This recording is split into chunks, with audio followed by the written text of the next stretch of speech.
के बारे में पढ़ा था, आज हम पढ़ने वाले हैं स्वेदन के बारे में। तो स्टार्ट करते हैं स्वेदन के बारे में। स्वेदन के लिए जो बेस है पढ़ने का, स्वेदन हम जब पढ़ रहे हैं तो हम एक प्रकार से जो चरक सूत्र अध्याय 14 है ना, उसी को बेस मान के पढ़ते हैं।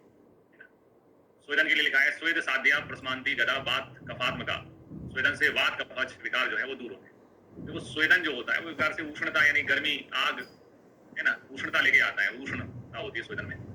और वात और कफ दोनों ही जो है, दोनों में एक ही गुण समान होता है। वात और कफ दोनों क्या होते हैं? शीत होते हैं। दोनों के जो सात सात गुण होते हैं वो एक गुण कॉमन होता है वात और कफ में। वात और कफ दोनों ही शीत होते हैं, तो इसलिए स्वेदन जो है वात और कफ के विकारों को दूर करता है। अब स्वेदन कितना कराना चाहिए? एक पेशेंट आता है उसको कितना स्वेदन देना चाहिए, अगर हमें ये डिसाइड करना है तो हमें वो डिसाइड करने का जो बेस बताया गया है, हमें देखना है कि उसको व्याधि कौन सी है। पहली चीज, हम किस ऋतु में करने जा रहे हैं, यानी वो ठंड का टाइम है, गर्मी का, बारिश का, शीत, और व्यक्ति के शरीर। तो अगर ये चीजें फेवरेबल हैं, व्याधि ज्यादा है, फैली हुई है, शीतकाल चल रहा है, शरीर का बल भी ठीक है, तो अपन महाबल वाले जो पेशेंट है उसमें महान श्वेत कराएंगे, ठीक है। और अगर ये तीनों चीजें व्याधि, शीत और शरीर मध्यम है, शीत का मतलब जैसे बसंत और शरद में ज्यादा नहीं होती, ना ठंडी होती ना गर्मी होती, मध्यम है तो मध्यम श्वेत कराएंगे। और व्याधि, शीत और शरीर का बल दुर्बल है तो जो है दुर्बल श्वेत है ना, दुर्बल यानी कम मात्रा में श्वेत कराएंगे। तो ये तीन चीजें बेस हो गई, व्याधि, शीत, शरीर, जिसको अपन कह सकते हैं सावास है ना। टीचर को कुछ बताया, टीचर ने सावासी दे दी है ना, अपन को बोला सावास। तो शरीर, व्याधि, वास और शीत है ना, सावास। अब आते हैं इसके अलावा स्वेदन के कई टाइप्स होते हैं। एक टाइप होता है कि अपन जो स्वेद कराते हैं उसमें तेल का भी यूज होता है, उसको तवे पे गर्म करके उसको सीधा लगा जो है पोटली का अपन यूज कर लेते हैं। दूसरा ये होता है रेत को गर्म करके अपन बॉडी में लगाते हैं, जैसे आम बात में रूक्ष श्वेत किया जाता है। तो वात श्लेष्मज रोगों में है ना, वात और श्लेष्मज रोगों में स्निग्ध रूक्ष श्वेत कराना चाहिए, ठीक है। वात के लिए हमेशा जो है वात रूक्ष होती है तो स्निग्ध श्वेत होगा, श्लेष्म जो है हमेशा स्निग्ध होता है तो रूक्ष श्वेत होगा। आप इस कंसेप्ट को समझें कि अगर जहाँ वात दोष है यानी वात है, वहां पर ऑटोमेटिकली जो स्वेदन का प्रकार होगा वो रूक्ष हो जाएगा। वो रूक्ष होता है तो स्निग्ध हो जाएगा है ना, रूक्ष बात रूक्ष होती है तो स्निग्ध श्वेत हो जाएगा।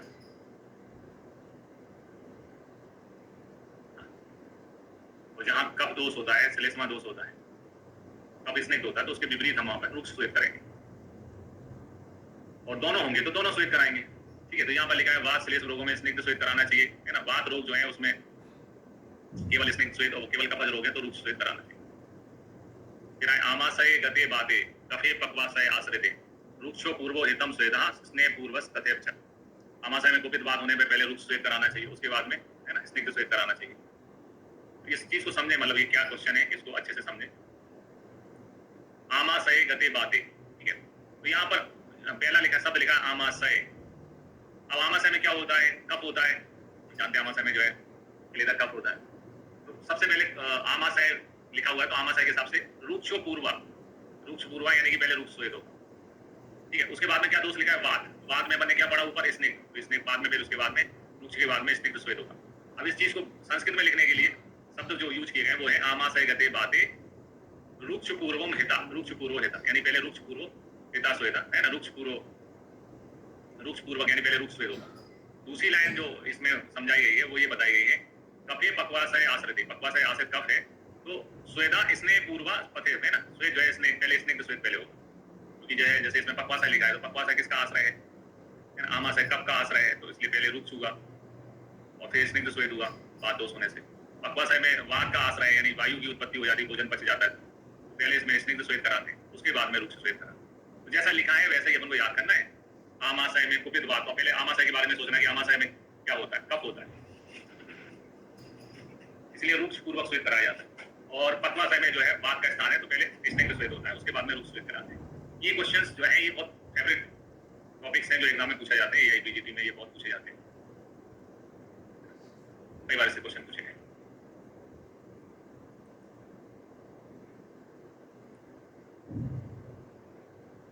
फिर आते हैं इस चैप्टर में जो हम चरक का 14वां चैप्टर को पढ़ रहे हैं, उस चैप्टर में ऐसा लिखा है षट संग्रहेण षट स्वेदा स्वेद अध्याय निर्देशित, यानी कि जो ये स्वेद अध्याय है चरक का 14वां चैप्टर है स्वेद अध्याय, इसमें षट संग्रह प्रकार से कितने स्वेद बताए गए? 60 स्वेद बताए गए। कौन कौन से 60 स्वेद हैं? तो 60 स्वेद में आ जाता है साग्नि, निराग्नि, एकांत, सर्वांग और रूक्ष और स्निग्ध, ऐसे करके टोटल है ना। मतलब ये सीधे सीधे 6 नहीं है, मतलब दो प्रकार है, 3 प्रकार के श्वेत के है ना, दो प्रकार है, 3 प्रकार के श्वेत ऐसे करके टोटल 6 हो जाते हैं, है ना। साग्नि, निराग्नि, एकांग, सर्वांग और स्नेह। स्वेदन के फायदे क्या है? तो उन्होंने कहा है कि जिस प्रकार विधि पूर्वक तेल लगाने से, जैसे हम किसी ऑर्गन में तेल की मालिश करते हैं या किसी चीज में तेल की मालिश करते हैं, तो और सेकने से सूखे काष्ठ भी इच्छा अनुसार झुकाए जा सकते हैं, है ना, विधि पूर्वक तेल लगाने से। ठीक उसी प्रकार स्नेह स्वेदन से मानव देह को मृदु और आरोग्यमय बनाया जा सकता है ना। मानव देह को मृदु और आरोग्यमय बनाया जा सकता है। अब आते हैं शरीर के किन किन अंगों में स्वेदन करना चाहिए, नहीं करना चाहिए। तो वृषण, हृदय और नेत्र, ये 3 ऑर्गन जो है सेंसिटिव होते हैं। तो इनमें लिखा है कि वृषण, हृदय और नेत्र में स्वेदन निषेध है। आवश्यक होने पर मृदु स्वेद करा सकते हैं, है ना। आवश्यक होने पर मृदु स्वेद करा सकते हैं। याद रखने का तरीका वहन, वहन करके हो गया। वहन, ये 3 ऑर्गन है, इनमें अपन जो है स्वेदन का निषेध रहता है। आवश्यक होने पर मृदु स्वेद करा सकते हैं। चरक ने मृदु स्वेद शब्द यूज किया है। भागवत ने मृदु के यहाँ स्वल भी हम स्वेदन करेंगे, लेकिन स्वल बाहर करके करेंगे, है ना। स्वल बाहर यानी थोड़ा खाना, जैसे स्वल्प स्वेद यानी थोड़ा सा स्वेद, ठीक है। कभी कभी अपन किसी शासकीय संस्था में पहुंचते हैं, सुबह सुबह बोलते हैं वो हमारा नंबर था, स्वेदन होना है। कर्मचारी बोलते हैं रुको बहन जी रुको, अभी नाश्ता कर रहे हैं। नाश्ते के बाद जो है होगा स्वेदन। फिर आते मृदु स्वेदम प्रायोजितम तथा इद मुस्क दृष्टिसु, है ना। संस्कृत में लिखा है कि हृदय, मुस्क यानी कि जो है अंडकोश है, और नेत्रों में जो है यानी अंडकोश यानी वृषण है, नेत्रों में जो है मृदु स्वेद कराना चाहिए। सारंगत ने भी ऐसे ही बताया जैसे चरक बताते हैं। मृदु स्वेदम प्रायोजित हृदय मुस्क दृष्टिसु, है ना। नेत्र के लिए दृष्टि लिख दिया, वृषण के लिए जो है मुस्क लिख दिया।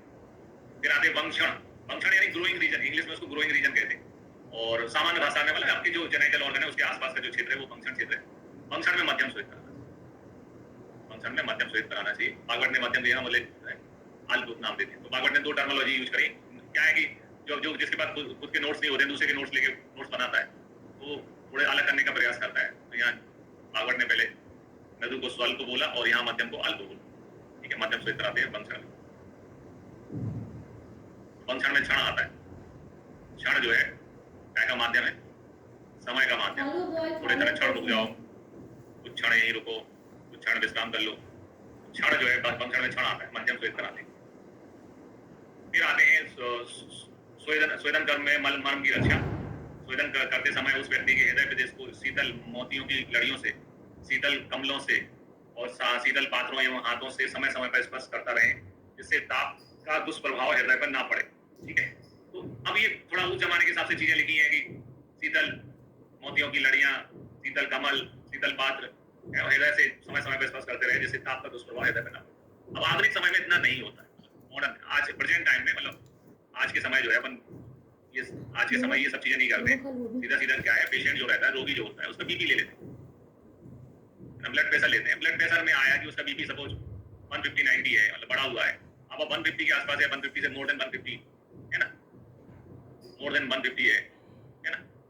तो फिर अपन उसको मना कर देते हैं कि आज आपका स्वेदन नहीं होगा, आज आप है ना गोली ले लो, बीपी डाउन बढ़ा हुआ है, तो हम आज स्वेदन नहीं होगा।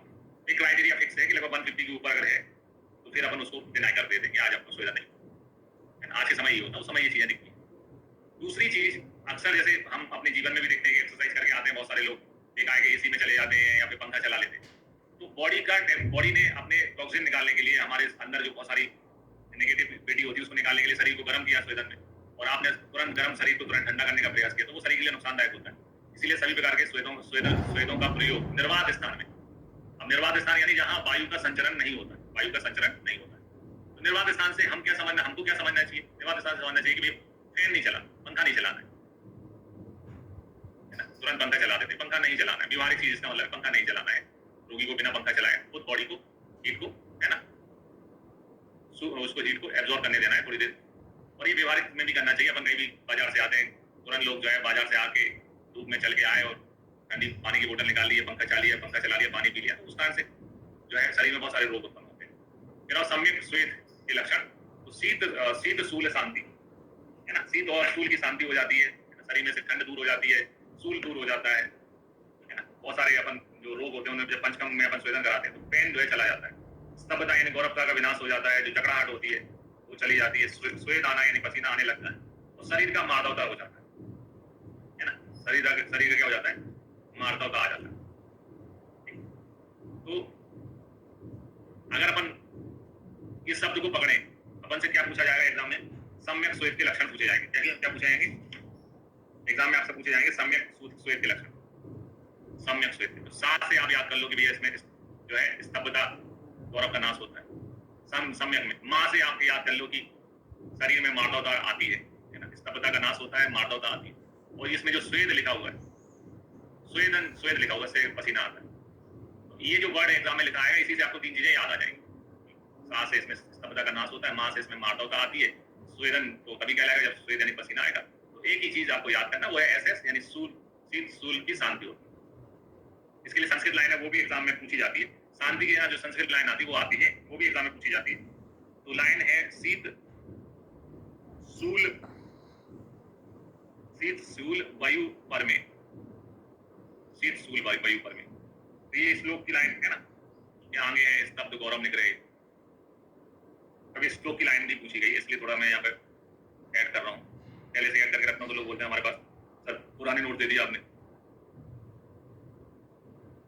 14 का 13वां श्लोक है, शीत सूल वायु पर में। आप पुराने पेपर लगाओगे तो आपको ये लाइन मिल जाएगी, है ना, शीत सूल की शांति होती है। अरे हिमाचल पीएससी का पुराना क्वेश्चन है, हिमाचल पीएससी में पूछा है, फिर उसके बाद में अन्य जगह भी क्वेश्चन आया हुआ है। शीत सूल शांति की जो संस्कृत है वो है शीत सूल वायु पर में। ठीक है, तो ये हमें ध्यान रखना है।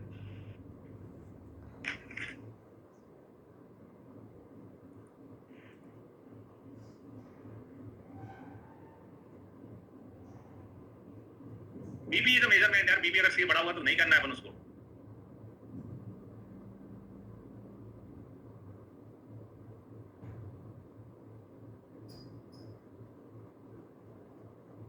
अगर बीपी बड़ा है तो नहीं करना है भैया। देखो यार, जो चीजें व्यवहारिक होती हैं वो व्यवहारिक होती है। आज के समय के प्रोटोकॉल अलग होते हैं, वो जब संहिता लिखी गई तब के प्रोटोकॉल अलग होते हैं। उसमें तो जो लिखा है वो आपको एग्जाम की दृष्टि से पढ़ना है, लेकिन व्यवहारिक रूप से बीपी अगर इसका बड़ा होता है तो उसका स्वेदन कराती नहीं।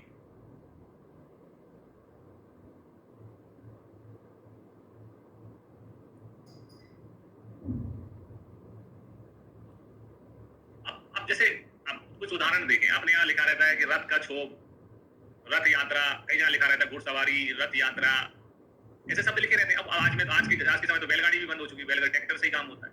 तो बहुत सारी चीजें हम उसको लार्जर फ्रेम में ले लेते हैं कि भैया यहाँ रथ यात्रा लिखा है, यानी ये ट्रेवलिंग की बात कर रहे हैं, चाहे वो बस की हो या दूसरे साधनों की तो है। तो फिर अपन उसको मोटा समझ लेते हैं कि ये रथ यात्रा का मतलब, अब आज के जमाने में तो कोई रथ यात्रा करता नहीं है ना, बैलगाड़ी भी नहीं मिलती अब तो, तांगा भी कम लुप्त हो गए हैं, ई रिक्शा आ गए। तो भैया उसका मतलब ट्रेवलिंग है। ट्रेवलिंग यानी जिसमें आप डिस्कम्फर्ट रहते हो, एक ही समय पहुंच एक ही जगह पे लंबे समय के लिए बैठे रहते हो। तो वो व्यवहारिक पक्ष मैंने बताया कि इसका मतलब ये कि आपको बीपी लेने देना है पेशेंट का। अब आती योग है ना। अब श्वेत जो है, श्वेत एक प्रकार से अग्नि है। श्वेत साग्नि निराग्नि करके होता है, तो श्वेत अग्नि का स्वरूप है। ज्यादातर श्वेत जो है वो अपन हॉस्पिटल में जो करते हैं वो आग्नेय श्वेत होता है। उससे अग्नि किसके अंदर रहती है? होती है पित्त के अंदर। तो पित्त का प्रकोप होता है, दांत, तृष्णा, मूर्छा, ये लक्षण उत्पन्न हो जाते हैं। शरीर में सदन आ जाता है। सदन का मतलब क्या होता है? शिथिलता, सुस्ती, है ना, सुस्ती आ जाना शरीर में, शरीर सुस्त, मतलब शिथिलता आ जाती है ना, लूज फील होता है, अंगों में पसीना आ जाता है, अति दौर्बल्यता, ये सब श्वेत के अतियोग के लक्षण है।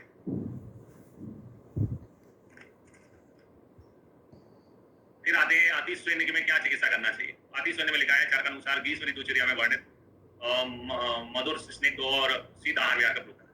तो अतिश्वेन का मतलब होता है, जैसे हमारे यहाँ गर्मियों में एक टर्म यूज की जाती है, लू लग गई, लू लगना, मतलब आपने बहुत हीट स्ट्रोक को, है ना, लू लगना यानी कि जो इसको अपन हीट स्ट्रोक कहते हैं, जो बहुत अधिक हाई टेम्परेचर के आने के संपर्क में अपन चले जाते हैं, तो उसके कारण होता है हीट स्ट्रोक। तो उसमें उन्होंने कहा गर्मी में क्या करते हैं, जब गर्मी बहुत पड़ती है तो गन्ने का जूस पी रहे हैं, पाइनएप्पल का पी रहे हैं, आम का पना पीते हैं, ठंडाई लेते हैं। तो वही सब चीजें आप करो। चरक ने कहा कि गर्मियों की ऋतु में जो आप करते हो, जब टेम्परेचर बढ़ा हुआ रहता है, उस समय जो चीजें करते हो वही करना चाहिए। सुश्रुत और सारंगन ने बोला भैया एक प्रकार से आपको शीतल उपचार करना है। गर्म चीजें के कारण लू लगी है, स्वेदन हुआ है, तो आपको शीतल उपचार करना है। भागवत ने जो षड्विध उपक्रम है ना, जो होते हैं लंघन, ग्रंगण, स्नेहन, दूषण, स्वेदन, है ना, तो षड्विध उपक्रम में अपोजिट माना है किसको? स्वेदन के विपरीत वो मानते हैं। अपोजिट क्या होता है? स्तंभन होता है। स्वेदन में दोष गतिमान होते हैं, शरीर से बाहर निकलते हैं, स्तंभन में उल्टा रोका जाता है चीजों को। तो भागवत ने स्वेदन, अतिस्वेदन की चिकित्सा स्तंभन बताई है। कुछ अलग शब्द यूज किया, अलग बताया, तो एग्जाम का क्वेश्चन बनने लग गया। भैया अतिस्वेदन की चिकित्सा स्तंभन के आचार्य ने बोली, वो क्वेश्चन बनने लग गया, क्वेश्चन पूछा जाता है भागवत के नाम से। किन्होंने बताई है? भागवत ने बताई। काश्यप में आते तो काश्यप ने विसर्ग के समान चिकित्सा बताई। विसर्ग यानी विसर्ग, जो काश्यप बच्चों के डॉक्टर हैं, बच्चों में बहुत इमरजेंसी होती है, कोई चीज फैल सकती है, नुकसानदायक हो सकती है, तो काश्यप ने विसर्ग सम चिकित्सा बताई, विसर्ग के समान चिकित्सा बताई। तो काश्यप का भी पूछा जाता है। फिर आते हैं चरक अनुसार स्वेदन के योग्य और अयोग्य में, है ना। तो अयोग्य कौन है? एक प्रकार से जिसके अंदर पित्त बढ़ा हुआ है, पित्त में और उष्णता होने से पित्त बढ़ता है, तो पित्तज व्याधियों में नहीं कराते, है ना। जैसे पित्त विकार है, रक्त पित्त में भी पित्त इन्वॉल्वमेंट रहता है, वात रक्त में जो रक्त होता है उसमें पित्त का निवास होता है, उसमें स्वेदन नहीं कराते। कामला में विरेचन कराया जाता है ना। प्रमेय जो है मेद पिघलने लगता है तो उससे और उसको प्रॉब्लम्स क्रिएट होने लगती है। प्रमेय भी जो है वो स्वेदन के निषेध बताया गया है। गर्भणी, मधुमेह है, अतिसार के रोगी में डिहाइड्रेशन रहता है इसलिए नहीं कराते। उधर रोगों में भी, है ना, कपोदर में स्वेदन कराते हैं, बाकी उधर रोगों में स्वेदन नहीं कराते। जिसने मद्य का सेवन किया होगा हो तो उसको वैसे ही पसीना आता है मद्य पीने के बाद में व्यक्ति को जाना है। क्षार का, अग्निदग्ध हो, गुदापाक हुआ हो, गुदभ्रंश हुआ है, जिसने विष का सेवन किया हो, विषार्थ है, जो अनकॉन्शियस है, जिसकी संज्ञा नष्ट हो गई है, तिमिर यानी मोतियाबिंद है, ये सारे रोग होते हैं तो इसमें स्वेदन का मना रहता है। इतने सारे उदाहरण जो लिखे उनमें से कुछ एग्जाम में पूछे जाते हैं, जैसे कि, है ना, रक्त पित्त का है, वात रक्त का है, ये उदाहरण पूछ लेते हैं, इनमें स्वेदन कराते कि नहीं कराते, इनमें स्वेदन नहीं कराते। अब स्वेदन किस में कराना? पित्तज विकारों में अपन ने मना किया था, और सबसे पहली लाइन जो पड़ी थी चक्कर की, भैया स्वेदन से वात कफज विकार दूर होते हैं, तो वात कफज विकारों में या केवल शुद्ध वातज विकारों में हम स्वेदन कराते हैं, स्वेदन यूज करते हैं। जैसे विदिशाय में है, विदिशाय में स्वेदन है ना, भाप लेते हैं बस सब लोग। सर्दी जुकाम को दूर करने के लिए कई लोग क्या करते हैं, एक तवेली में पानी गर्म कर लिया, उसमें विक्स डाल देते हैं या कुछ और औषधियां जो अपनी आती है वो अपन डालते हैं, और फिर सिर के ऊपर जो है वो टॉवल रख के भाप लेते हैं। विदिशाय में अपन स्वेदन कराते हैं। एकाकांश्वास में अपन स्वेदन करते हैं, तेल पक्ष स्थल पे सेंधा लवण और तिल की मालिश करते हैं, उसके बाद में नाड़ी स्वेदन कराते हैं, है ना। सौरवेद में भी आम दोष होने पर स्वेदन किया जाता है, शीत होने पर स्वेदन किया जाता है, विबंध होने पर स्वेदन किया जाता है, अवगास वगैरह भी करते हैं, मूत्राघात में रिटेंशन ऑफ यूरिन है, उधर में आना है, मूत्र कच्छ है, तो इसमें स्वेदन कराते हैं। इसके अलावा जो पातज रोग है, सिरासूल है, जानू है, स्तब्ध है, गच्छी है, संकोच है, खल्ली है, ये तो पूरी प्रकार से वात व्याधि जो होते हैं, है ना। वातज रोगों में भी शुद्ध वातज, बाकी चिकित्सा भी स्नेह स्वेदन होती है, वात रोगों में जो है हम लोग स्वेदन कराते हैं।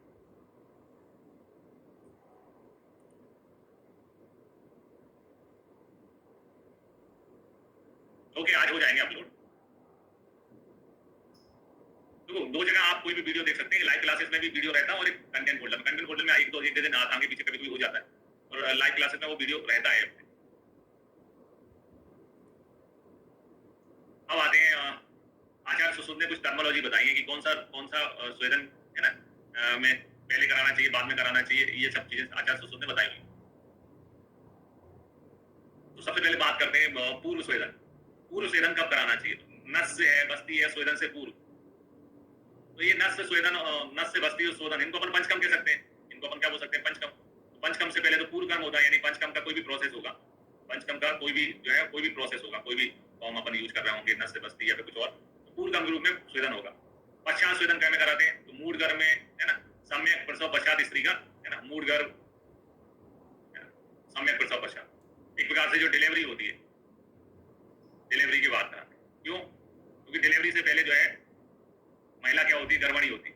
डिलीवरी से पहले महिला क्या होती है? गर्भणी होती। गर्भणी में जो है स्वेदन निषेध होता है, इसलिए डिलीवरी के बाद कराते, पहले नहीं कराते, है ना। डिलीवरी के बाद में, यानी प्रसव, मूड गर्भ भी एक प्रकार का वही ऑप्शन, वही केस है डिलीवरी का, और सम्यक प्रसव के पश्चात स्त्री का स्वेदन कराते हैं, पहले नहीं कराते, पहले मना होता है।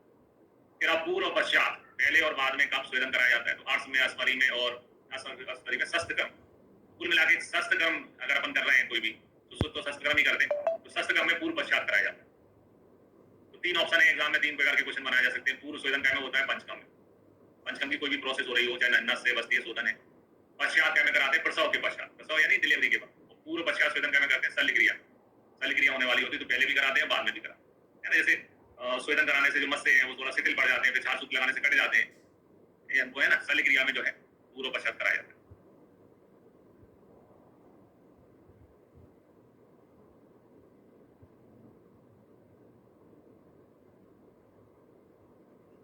दो पर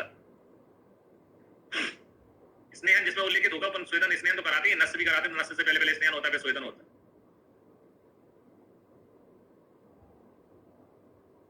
ठीक है,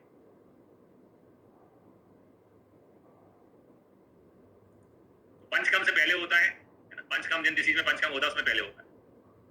पंचकर्म से पहले स्वेदन कब होता है? पंचकर्म से पहले।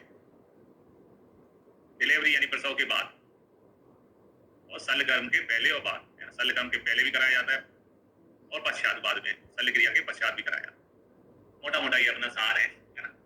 पंचकर्म ये अपन को रखने की जरूरत नहीं है, नस बस्ती और शोधन, कंसेप्ट क्लियर है। अगर एग्जाम में पूछा जाएगा पंचकर्म के पहले स्वेदन कराते हैं, बाद में कराते हैं, पहले, प्रसव, महिला को प्रसव या मूडगर्भ प्रसव का केस होता है, उसमें बाद में कराते हैं। और है ना, कोई भी शल्य क्रिया होनी या अस्मरी भगंदर, तो उसमें दोनों है ना, पूर्व पश्चात दोनों समय पर स्वेदन करते हैं। अब आते हैं स्वेदन के भेदों में।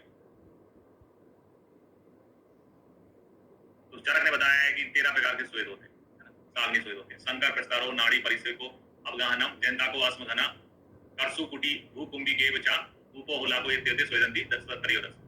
जब भी कहीं पर भी त्रयोदश शब्द लिखा रहता है, मतलब संस्कृत में कोई शब्द लिखा रहता है कि वहां संख्यावाची क्वेश्चन बनता है। यहाँ त्रयोदश यानी 13 स्वेद होते हैं, साग्निय लिखा हुआ है साफ साफ, ठीक है। संकर, प्रस्तन, नाड़ी, परिसेक, अवगाहन, जयंताक, आस्मघन, कूर्स, कुटी, भूकुंभी, भूपोला। अब इसमें से कुछ नाम जैसे अपने आप में क्वेश्चन बन के पूछे जाते हैं। जयंताक का प्रकार है, स्वेदन का प्रकार है, भोला का प्रकार है, स्वेदन का प्रकार है। बाकी तो सब में क्वेश्चन बनते हैं, डिटेल एग्जाम में पूछे जाते हैं। तो एक एक देखते हैं कि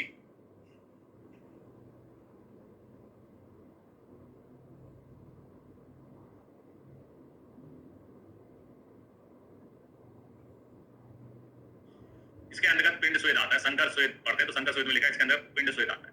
तो अगर अपन ऐसा याद कर लें कि शिवलिंग जो होता है वो शंकर जी की पिंडी होती है। पिंडी यानी कि एक प्रकार का उभरा हुआ स्वरूप होता है। भगवान शंकर जी की क्या होती है? पिंडी होती है।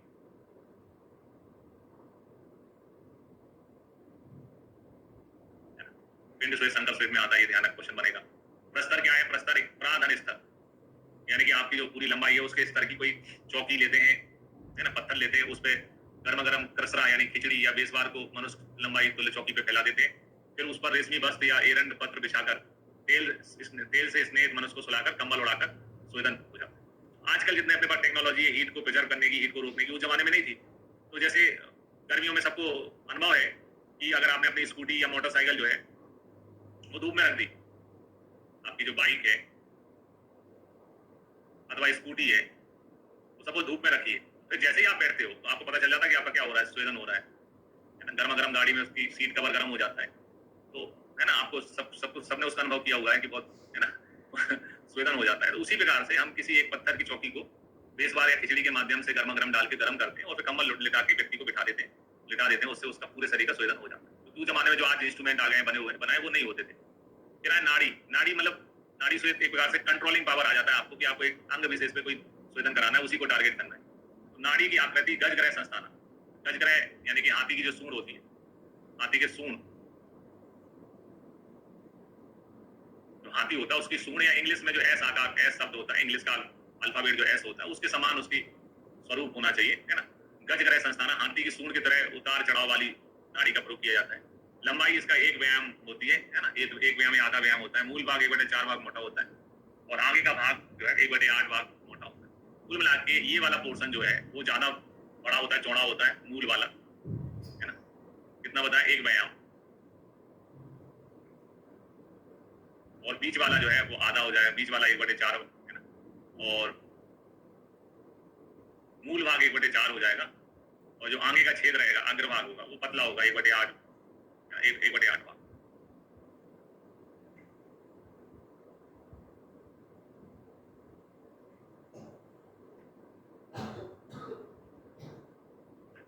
ठीक, फिर आए इसमें लिखा हुआ है विनतया, यानी कि जो है नली जो है मुड़ी हुई होनी चाहिए। नली मुड़ी हुई होने से क्या होता है कि जो पानी जो है वेपोरेट होता है, कहीं पर ठंडा पड़ जाता है पानी, तो डायरेक्ट पानी के छींटे आपके शरीर के ऊपर नहीं पड़ते, वो हीट जो है वो एक जगह है ना सीधे टच होने से बच जाती है। सपोज यहाँ पर नली अपन नली ले रहे हैं, नली में से यहाँ पर अपन ने कुकर से भाप भेजी, भाप इधर आ रही है, फिर इधर जो है कुछ भाप जो है ठंडी पड़ गई, तो यहाँ पानी की बूंदें इकट्ठी हो जाएंगी और भाप जो है वो ऊपर जाके यहाँ से सामने वाले व्यक्ति को टकराएगी, पानी की बूंद जो है वो यहाँ पर जमा हो जाएंगी। तो मुड़ी हुई होने का यही फायदा होता है ना।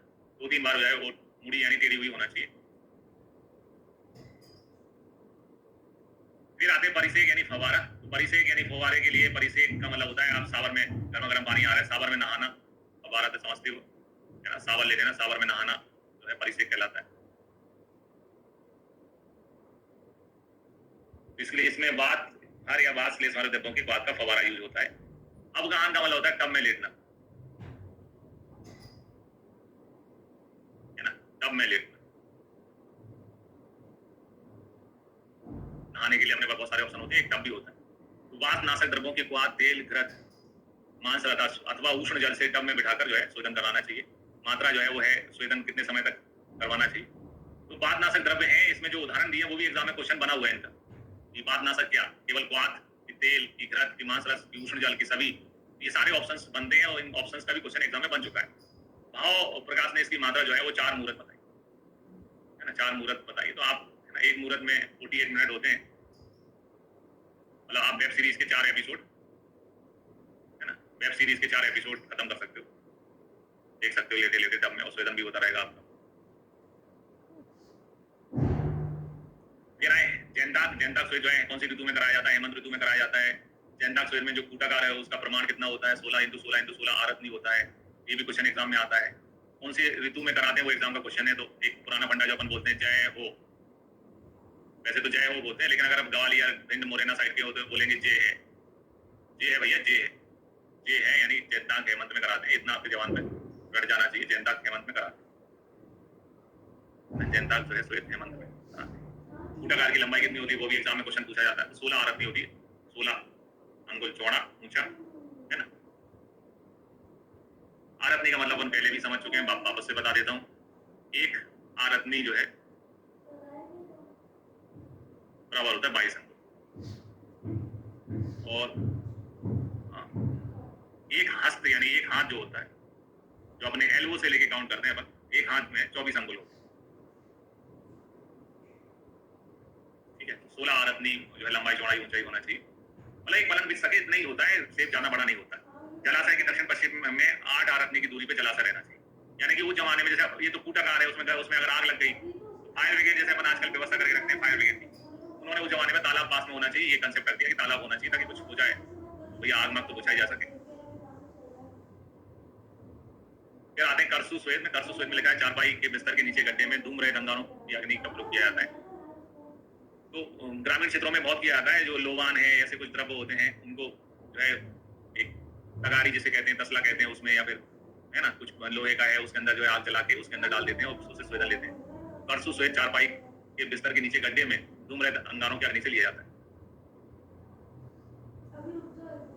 फिर आप कुटी, कुटी यानी कुटिया तो समझते हैं, यानी झोपड़ी पर झोपड़ी यानी थोड़ा सा हाउस है। तो कुटी वृत्ताकार कुटी होती है, इसमें झरोका नहीं होना चाहिए। खिड़की होगी तो खिड़की में से हीट निकल जाएगी।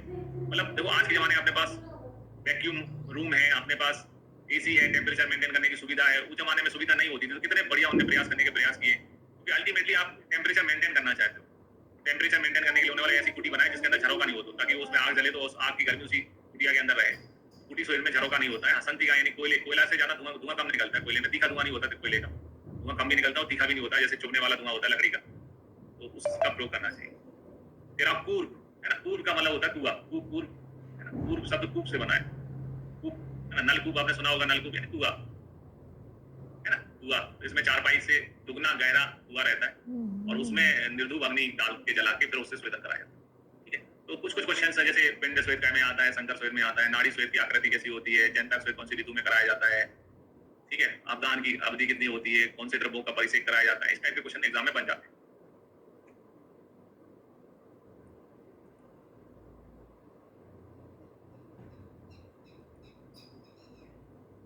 अब आते हैं सुश्रुत अनुसार स्वेद के भेद।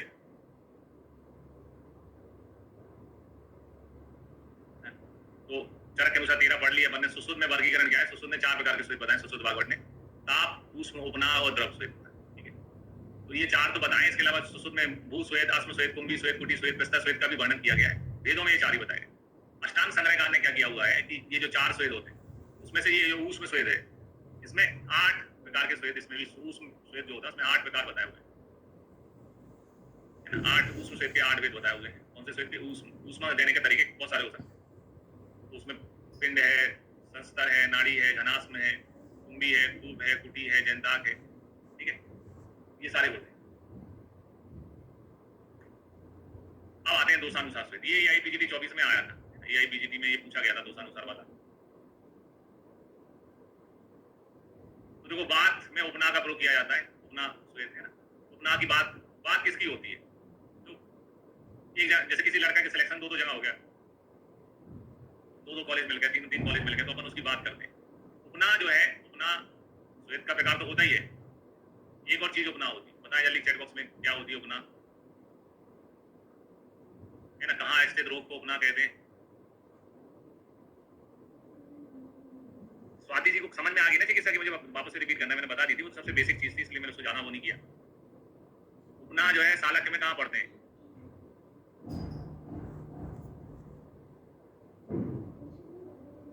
सालक्य में कहाँ पढ़ते हैं? सालक्य उल्टे से वो तो मुझे मालूम है।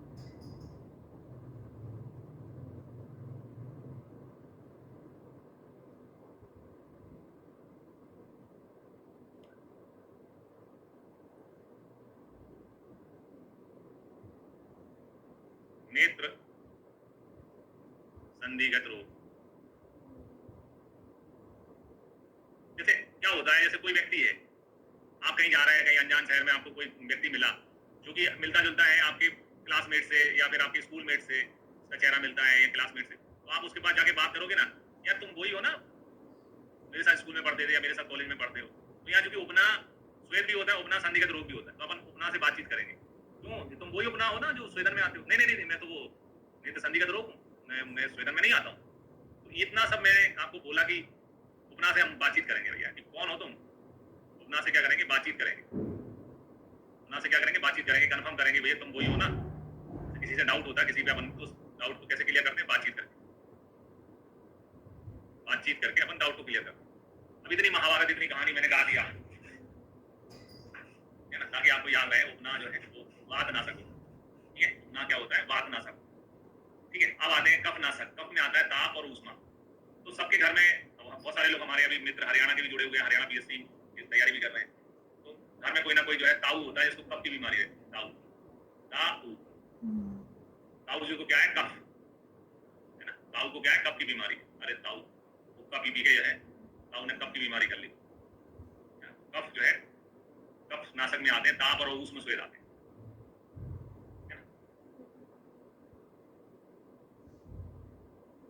है ना, ताप और ऊष्मा स्वेद आते हैं। और द्रव स्वेद में जब कफ के साथ में, कफ का स्वरूप कैसा होता है? जल। ठीक है, तो द्रव स्वेद में इसका आना बनता है, लेकिन जल में कुछ ना कुछ मिला रहता है, पानी में कोई ना कोई चीज मिली रहती है। तो इसमें बात, कफ के साथ में बात अथवा बात पित्त रोग जो होते हैं, है ना, जल जो है सबको वीआईपी लेवल का बोतल चाहिए होती है, साफ पानी चाहिए होता है, सबको जल के नाम पे। तो कफ के साथ में बात प्लस पित्त मिले हुए हों तो द्रव स्वेद कराना चाहिए।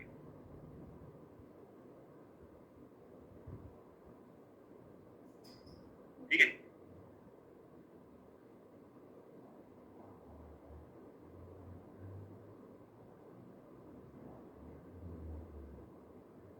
जैसे आजकल अपन को जल पीना होता है, अपन जल में कुछ ना कुछ मिला लेते हैं, नींबू पानी मिला लिया, सेंधव लवण मिला लिया, ऐसे पीते ना पानी आजकल, थोड़ा सा बहुत हेल्थ कॉन्शियस हो गया सब लोग। ये जल हमारा कप हो गया, इसमें क्या मिलाया अपन? नींबू। नींबू यानी पित्त को बढ़ाएगा भैया, है ना, एसिड है। सेंधव जो है वो बात के लिए है ना, ये पित्त के लिए हो गया, ये बात। कैसे भी करके थोड़ा सी कहानी रच दी ताकि आप एग्जाम में बिल्कुल ही कंफ्यूज हो जाओ, तो आपको चीजें याद आ जाए। ठीक है, ऐसे करके इनका किसमें क्या किसका यूज होता है वो ध्यान रखें।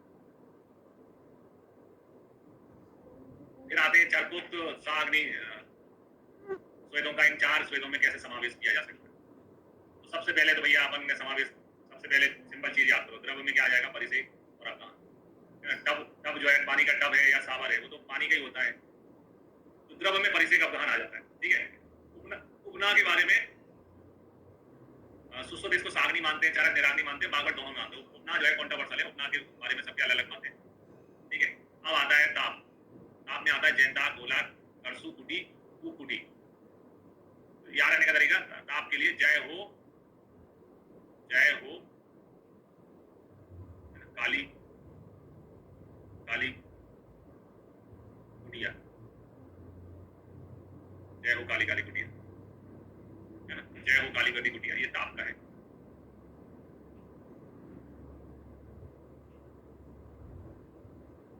ये सब ताप के है ना, जय हो काली काली कुटिया। इसके अलावा शेष जो भी बचेंगे वो ऊष्मा में चले जाएंगे। शंकर है, प्रस्तर है ना, ये सब ऊष्मा में चले जाएंगे। शंकर, प्रस्तर, अश्वगण, नाड़ी, भू, कुंभी। तो इसको अब याद रखने की जरूरत ही नहीं है आपको, परिसेक अवधान द्रव में चला गया, उपना की तो अलग स्टोरी है ही, और ताप में आ गया जय हो काली कुटिया, और उसके बाद में जो बचे शेष वो सब में आते हैं, ऊष्मा में आते हैं। शंकर है, प्रस्तर है, अश्वगण है, नाड़ी है, कुंभ है। कुंभ जरूर ध्यान रखो, ऊंग है, भू है, ये सब ऊष्म स्वेद में आते हैं। ये ऐसा याद रखना।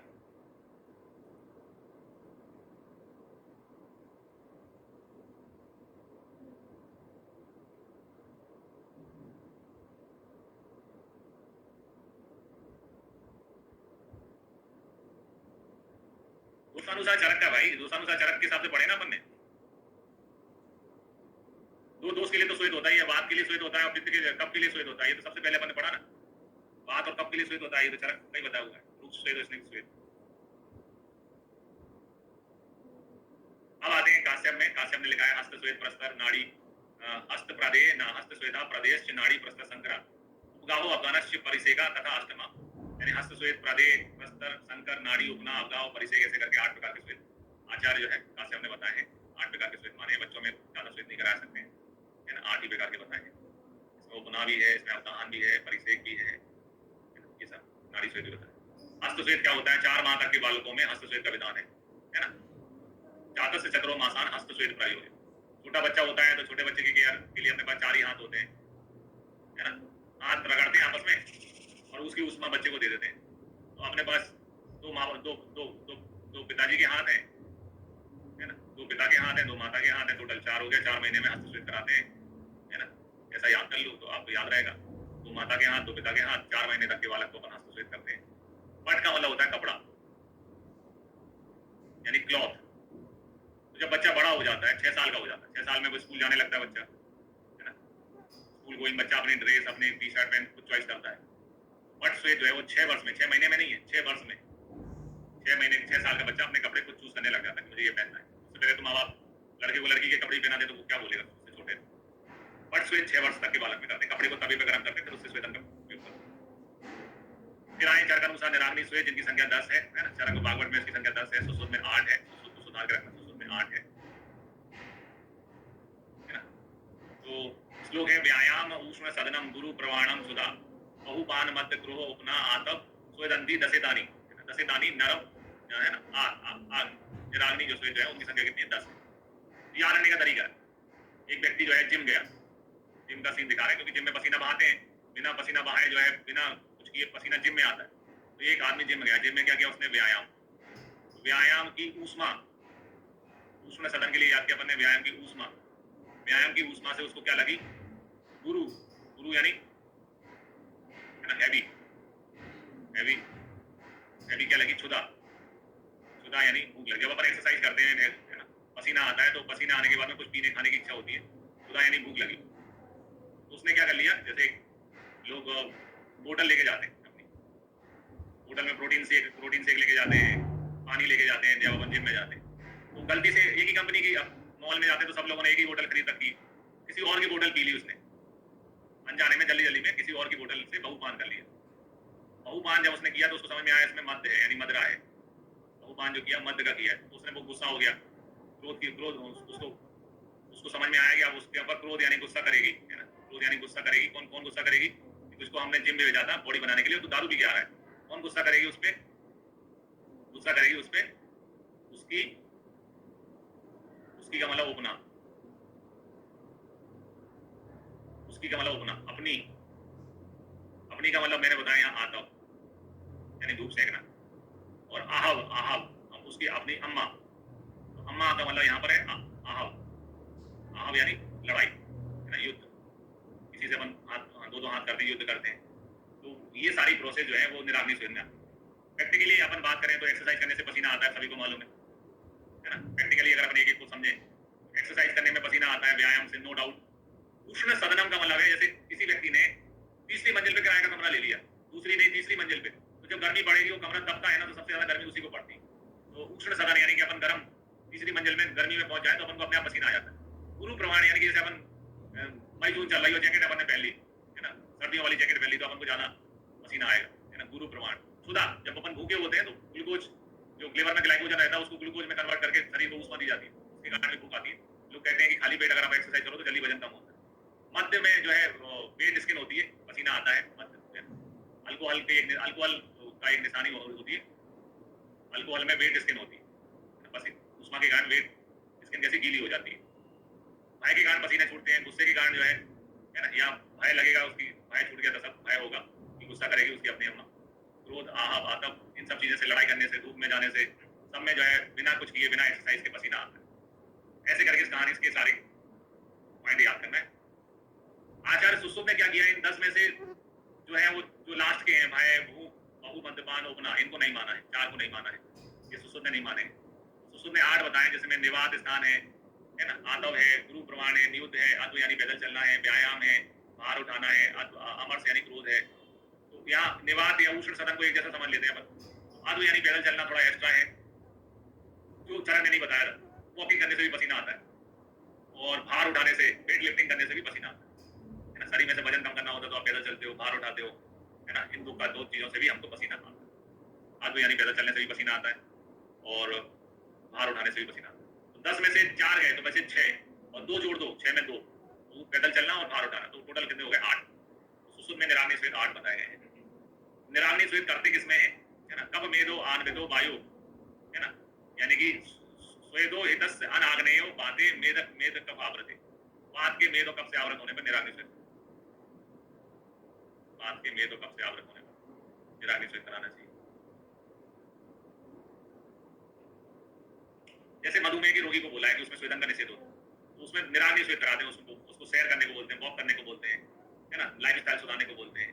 लेकिन अपन ये नहीं बोलते हैं कि भैया तुम छोड़ो वॉकिंग करना, तुम तो मेरे आ जाना, स्वेदन पेटी में लेटा दूंगा, तेरा स्वेदन हो जाएगा, तो उसके लिए नुकसानदायक होता है। तो मेद और कफ से आवृत होने पर बात के निराग्नि स्वेद करना चाहिए। और यहाँ श्लोक में जो है निराग्नि की जगह स्वेदो हितस अनाग्नेय लिखा है, अनाग्नेय, उसका मतलब भी निराग्नि होता है, अनाग्नेय का मतलब भी निराग्नि होता है। ठीक है, ब्रेक लेते हैं, ब्रेक के बाद में फिर इससे आगे देखेंगे।